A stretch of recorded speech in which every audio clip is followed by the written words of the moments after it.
Back here on Sports Talk, Bobby Hebert, Mike Detillier, Christian Garrick, who welcome in now Saints wide receiver Tre'Quan Smith. What do you envision your role to be in this offense this year? I know there's been times throughout your career where you haven't been able to stay healthy. I'm sure staying healthy is a goal, but what else do you envision for yourself? Oh, man, I plan on, coming in and just pretty much contributing the best way I could. Obviously I want to be, a playmaker out there and have my number called when it's time to make plays. But I'm really here, to win. I know the Saints been a winning organization. We fell a little short last year.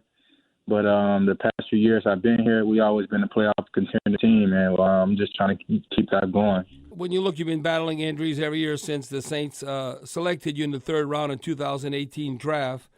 And obviously, the fan base, they just look at the big receiving numbers. If you have a game like 140, 150 yards receptions, receiving, that's what they remember.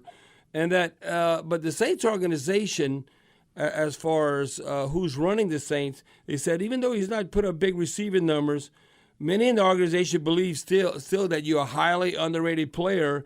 And Dennis Allen was quoted as saying, he's a guy that can do all the dirty work for us. And I think you take pride in what he meant by that. One of the areas is that when you call upon the run block, you take a lot of pride in doing your assignment to have maybe those explosive runs with Alvin and you doing the blocking. Yeah, definitely. I definitely take a lot of pride in my blocking. It's just important as my block and Alvin scoring a touchdown on my block. It's just important as me, catching a touchdown. In my eyes, it's all the same thing.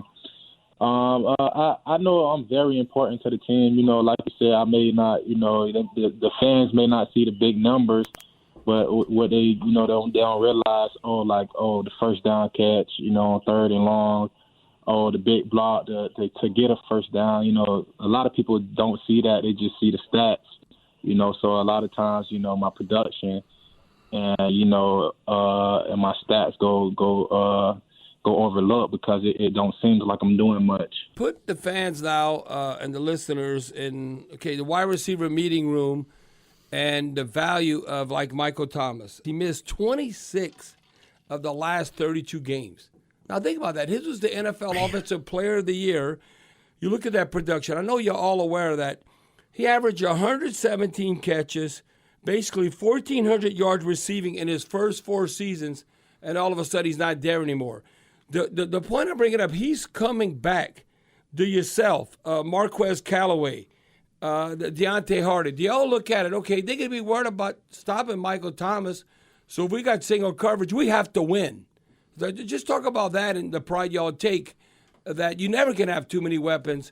And Michael Thomas obviously would dictate the coverage and help all the other receivers out. Definitely.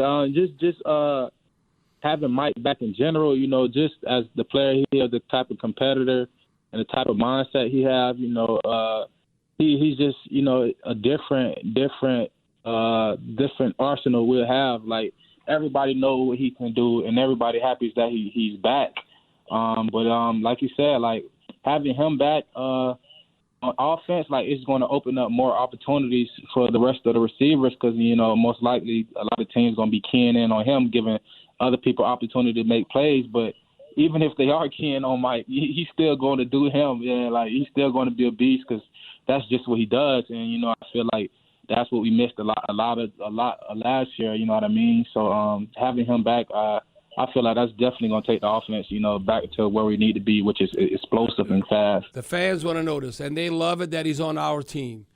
I know the receiving room, they're probably dog cussing or joking with him.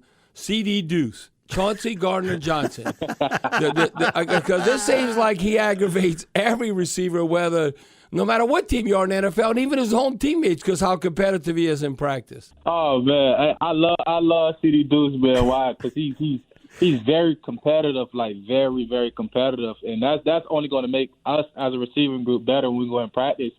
And one thing about him is he talks, but he backs up what he talks. Like, you don't see him out there like getting beat. A lot of times, like, you just see him out there competing and making plays, making interceptions. Like, he talk, but he backs up his talk. That's one thing I can say about him as a player, man. I love having him on my team. I love going against him in training camp. Can you give us a clear, family-friendly example of what he might say? He'll tell you trash. Like, He'll tell you trash. He'll be like, bro, Jit, you suck. Like, catch the ball. Stop talking to me.